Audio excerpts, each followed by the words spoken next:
All right, Alexander, let's discuss a Bild article, the German publication Bild. And they revealed that Macron called Scholz called Macron, and they decided to exchange thoughts on their individual calls with Putin. And they were very surprised, both of them were very surprised that when they called the Russian president, he didn't mention anything about the sanctions, and they were kind of shocked, upset at the fact that Putin, I don't know, the way I read it was the fact that Putin didn't beg them for mercy. Please remove the sanctions, guys, please. Anyway, the interesting part about this revelation from Bild, if it is true, I don't see why it isn't true, is it gives you a glimpse into how these European leaders think, what they think of themselves and how they view the world, and how they view Russia. Not only Russia, maybe how they view other world leaders outside of Jungle Joseph Borrell's garden. What are your thoughts on this Bild article? Well, the first thing to say is I have absolutely no doubt whatsoever that it is true. Now, Bild is a tabloid. It's the German equivalent of some of the tabloids we have in Britain, but it's actually pretty well informed and well sourced. So I've no doubt at all that this is actually correct information. It is, by the way, stridently pro-Ukraine, and it has some. It has reporters on the ground in Ukraine who are also very, very strongly supportive of Ukraine. So I don't think they've made this up. I have absolutely no doubt that this is true. That's the first thing to say. The second is that, of course, the reason that Macron and Scholz are talking to each other and exchanging notes in this way is because they are becoming increasingly frustrated with the fact that for many, many months now, in fact, for almost a year now, Putin is not taking their calls. Both Scholz and Macron say they want to speak to Putin. They've discussed this on several occasions. They've made comments about this on several occasions.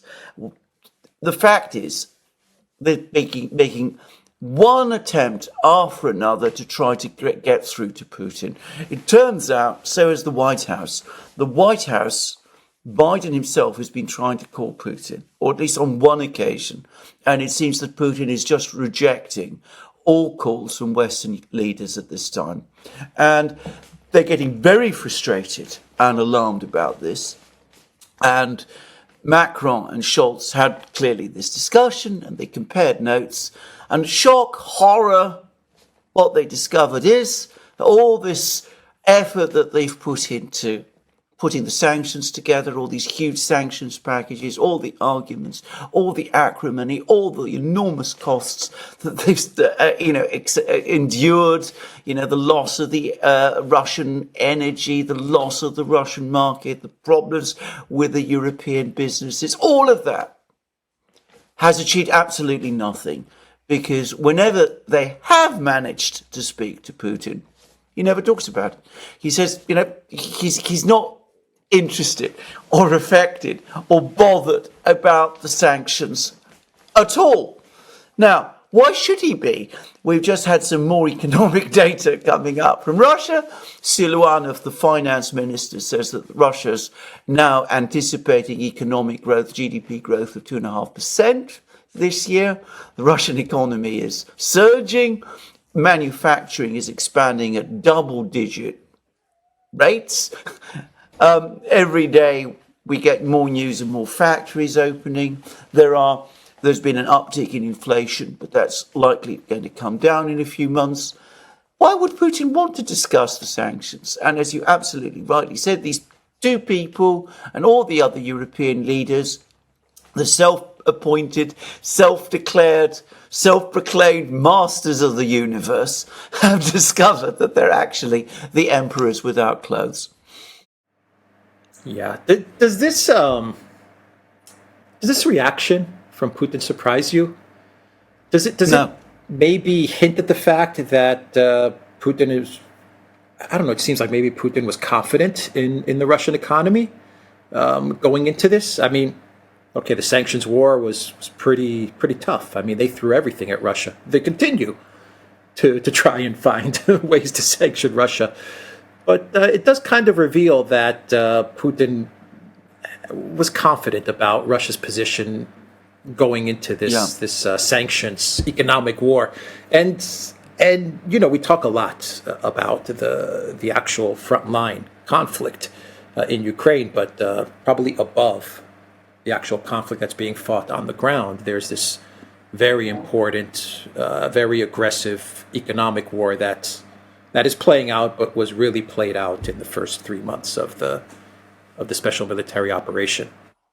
Absolutely. I think what happened, and I think what this demonstrates yet again, is that Putin is an absolute master of the game of diplomatic poker. I think he understood, and I think the other people who were, his team understood, that if there was any hint of weakness, any sign of nervousness over the sanctions, then the Western leaders would immediately capitalize on that. They'd go around saying that Putin is worried about the sanctions. They'd mobilize even further for the sanctions. They'd talk to other leaders around the world about the fact that the president of Russia is clearly angry and stressed and nervous about the sanctions.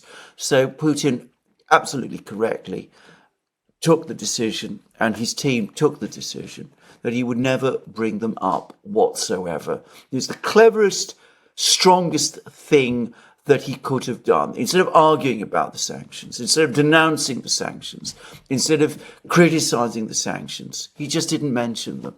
And that left the Scholz, Macron, the European leaders, Ursula. You notice, by the way, how little we hear of Ursula nowadays. I mean, she's gradually fading from the scene. It has all left them completely at a loss. Now, I think that in the early weeks, Putin was almost certainly confident that in the end, Russia would come through. I mean, all of his public statements at the time suggested that he thought it would come through. But I think he expected that Russia would take a much bigger economic hit than it did. And I think that over time he's become steadily more confident. And I don't think he's worried that there's going to be an economic implosion or collapse anymore. So but I think above all, it showed yet again that the Western leaders not only underestimated Russia, they underestimated Putin himself.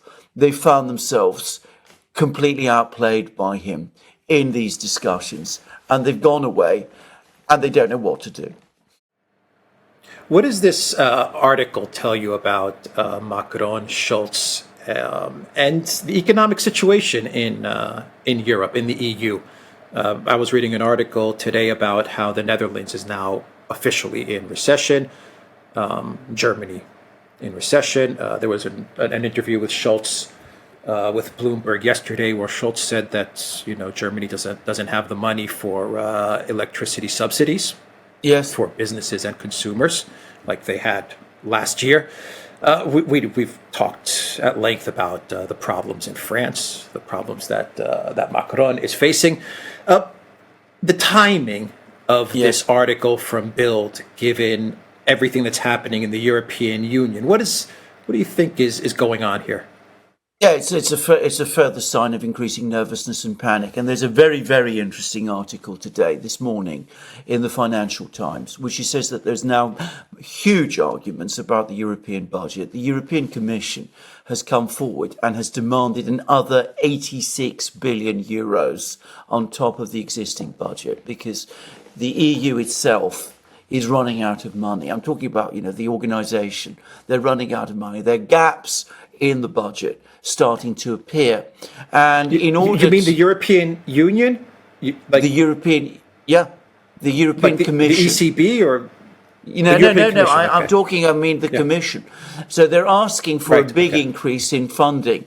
And they've also bundled it together with aid for Ukraine, 17 billion euros apparently of aid for Ukraine, and they're trying to create a situation where Ukraine gets money sent to it over a 4-year period.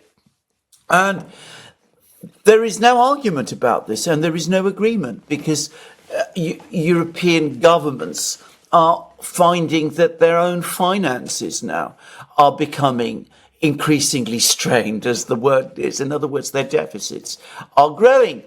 And this is creating an accumulation of problems.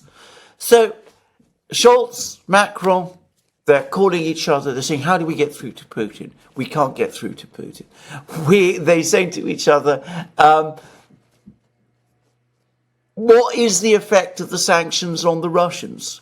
Putin isn't even talking about the sanctions. He's so completely unaffected by the sanctions that he's not even concerned about the sanctions. What is happening to us? Our economies are in recession. In Germany, we're at the start, not in fact at the start, we're now well into a deindustrialization process. We're finding it increasingly difficult to afford things, to provide subsidies and support to our own economies, to our own industries, to our own populations. The EU is coming cap in hand asking for more money, and we're not really in a position to provide that either. So here we are. And all of this, we've done all of this, and we've achieved nothing. So that's what they're saying to each other. But do they have a plan B? Do they know how to get out of this mess? No, of course they don't. And we've had the Minister President of Saxony, who's one of the German states. He said, let's at least get Nord Stream 1 repaired. Let's see whether we can repair Nord Stream 1. After all, if we don't act soon, the sea corrosion will make repairs even to that pipeline unworkable. But of course we can't do that. That would be an impossible thing to do. So we are trapped. We have trapped ourselves, and it's not worked with Putin, and we don't know what to do. Well, where does this money come from? I mean, 87 billion. That's a number you said, right? Yeah. Yeah, well, that's right. Okay, so the EU, the Commission, they come along with this budget. They say 87 billion, 17 billion is going to go to Ukraine. We want this money. I mean, they're talking to the individual member states, starting with Germany. If Germany's the big one, right? German. Yes. I mean, is this German people increase taxes, do something? We want this money. I mean, is this what the EU is asking of the member states and of the citizens of each member state? Well, absolutely. Well, ultimately it is, because, of course, there's two things that, central banks, there's two things that central banks and governments can do. One is, classically, they raise taxes. But, of course, raising taxes at a time when your economy is already in recession is not a good idea, because, of course, it supposedly suffocates demand and it pushes your economy deeper into contraction territory. So there would be reluctance to do that in Germany. And of course, the politics of doing that in Germany and in the Netherlands. Germany and the Netherlands are the two countries which apparently are resisting most strongly this EU demand for more money. Anyway, that would not go down well in either of these two countries at this time. I mean, the AfD, which, remember, started as a Eurosceptic party, would probably surge from 22%, which is what it is at the moment, to 30%, if you started to go down that road. The other thing you can do is borrow. But of course, borrowing carries its own risks. There are already, France, for example, is already very heavily indebted. So is Italy. Germany is less so, but Germany has a constitutional restraint on how much it is allowed to borrow. Of course, you can find ways of getting around that, but that's going to create further problems within Germany. The risk is, of course, if you borrow in that kind of way, then, of course, you might actually put further upward pressure on interest rates, on the yield curves, on the EU bonds will start rising at a time when there's already a battle. They're already increasing. So borrowing might create more problems rather than fewer problems at this time, given that interest rates are high and likely to go higher still. And then, of course, the other thing you can do is you can do what the Americans do, which is print money. But the Americans can do that to a great extent because the dollar is still the world's reserve currency. The euro, perceptions of it, much more fragile. It might not be an easy thing to do. And again, the German public might not be happy because if euros are simply created through, return to QE, there will be complaints in Germany that ultimately it'll be the German taxpayers who have to carry the burden for this. So it's not straightforward. And if you go to that article in the Financial Times, you see that the European leaders are telling the EU, this really can't go on. And there's a quote, one senior EU diplomat from a country that has raised concerns over the amounts being requested. I'm reading now from the Financial Times. We all want to help Ukraine. There's no reluctance to do what is being asked or even to do more if necessary. But the money is all coming from the same pots. Something has to give. And it's the last words that you really need to think about. Something has to give. They can't just go on doing this. So he's talking about, going on supporting Ukraine, giving Ukraine even more money. But if you're going to give Ukraine more money, then the implication is that the EU has to start cutting back on other areas. And that might not be an easy thing for the EU to do. And of course, if they start cutting back in areas like the structural funds and other sort of funds, that might not be popular with other people across Europe, in Southern Europe as well, who are big beneficiaries of those kind of funds. So you can see that they are facing a particularly difficult balancing act at the moment. Yeah, why do I have the feeling that they're going to find a way to come up with this 87 billion, and they're going to do exactly what you said. They're going to cut back on the structural funds. Who cares about the southern EU states? We have to do this for the Zelensky regime, so that's what they'll tell the southern states, and maybe they'll combine it with pressing for more money from Germany and the Netherlands. I have a feeling that at the end of the day, push comes to shove, it's going to be the German and Dutch taxpayers that are going to fund a big portion of this 87 billion. I go back to what Annalena Baerbock said, like 9 months ago when she was at that conference, where she said, I don't care what the German voters think or what they want us to do. We're going to do what's best for Ukraine, for Project Ukraine. She said, so I just go back to that statement. I think, at the end of the day, they're just going to tell the German citizen and then the Dutch citizens, pay up. That's exactly pay up. We're going to take this money, and that's how we're going to get our 87 billion. Yeah, go ahead.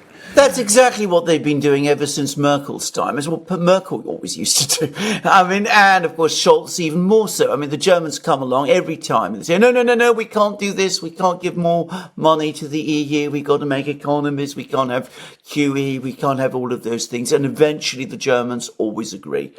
And we see what this is doing to Germany now. Remember, the reason we got into this mess over Ukraine is because of all of those previous concessions by Germany to this EU monster that Germany has itself created, and of which Merkel herself was a part. And that is exactly what is going to happen. I take a more cynical view than you. I think what is eventually going to happen is that we're going to have, obviously the EU will get its money. Obviously Ukraine is going to get its money.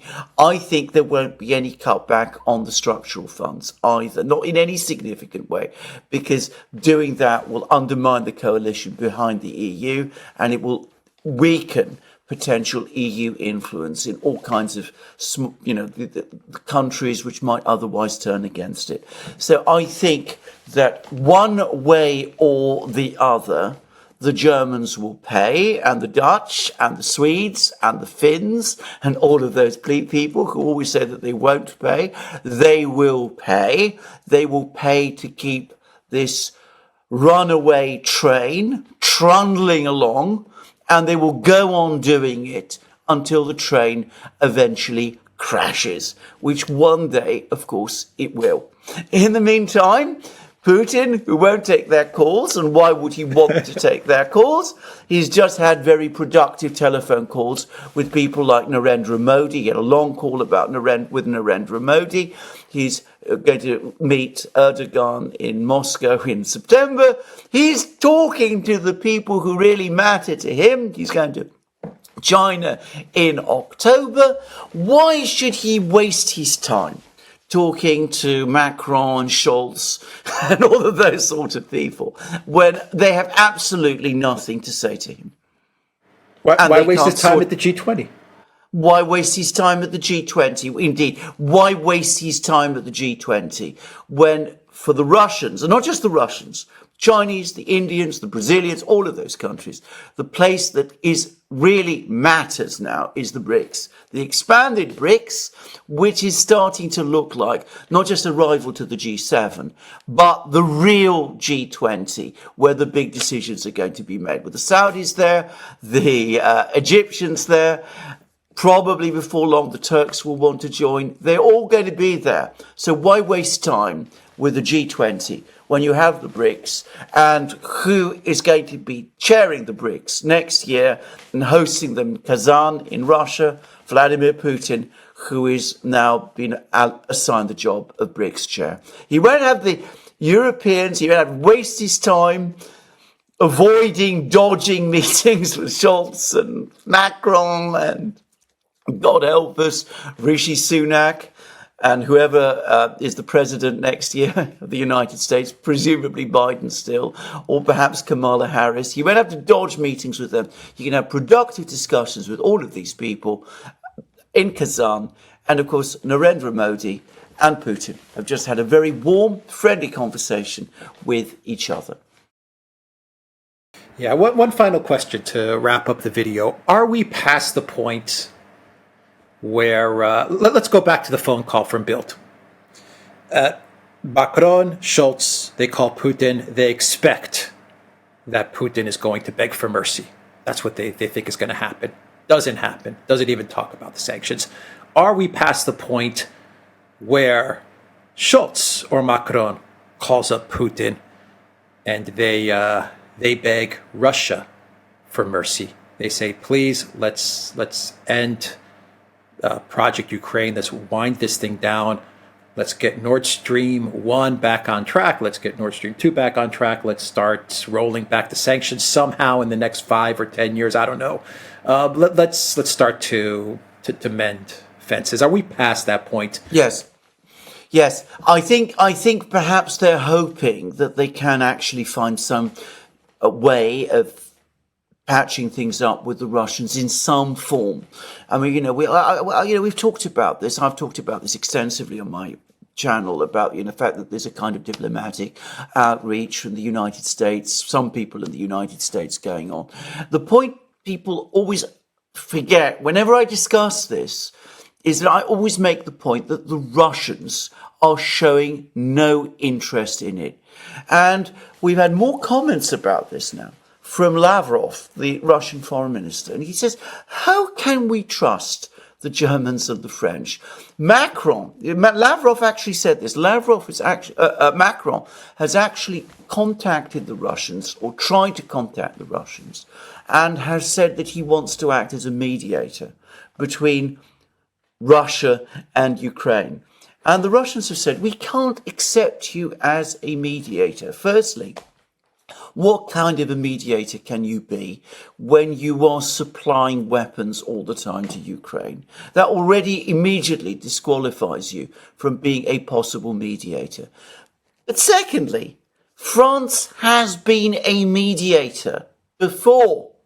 They were one of the countries that were involved in Minsk II. Germany and France, Merkel and Hollande, their signatures are there on that document. And they've now admitted that they sat back and let Ukraine go, completely undermine, tear up Minsk II and buy itself time to rearm. So given that history, there is absolutely no way that the Russians are going to trust France or Germany again. And I think that's true whilst Scholz and Macron are there. And I think it's true for always.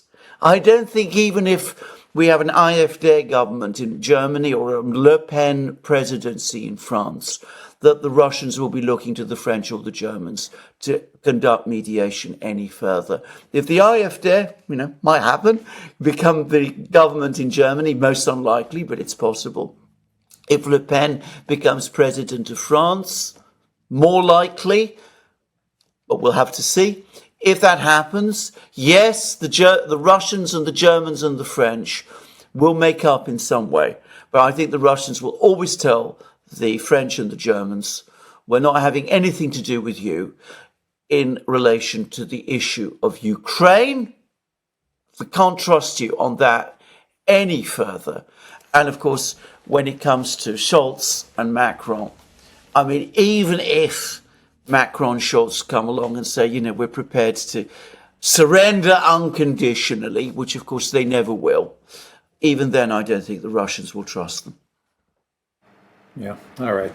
Polite neighbors, but nothing more than that. Yeah. Nothing more than that, yeah. Okay. TheDuran.locals.com. We are on Rumble, Odyssey, BitChute, Telegram, and Rockfin. Go to the Duran shop, 10% off. Use the code GOODDAY, and check us out on Twitter as well. Take care.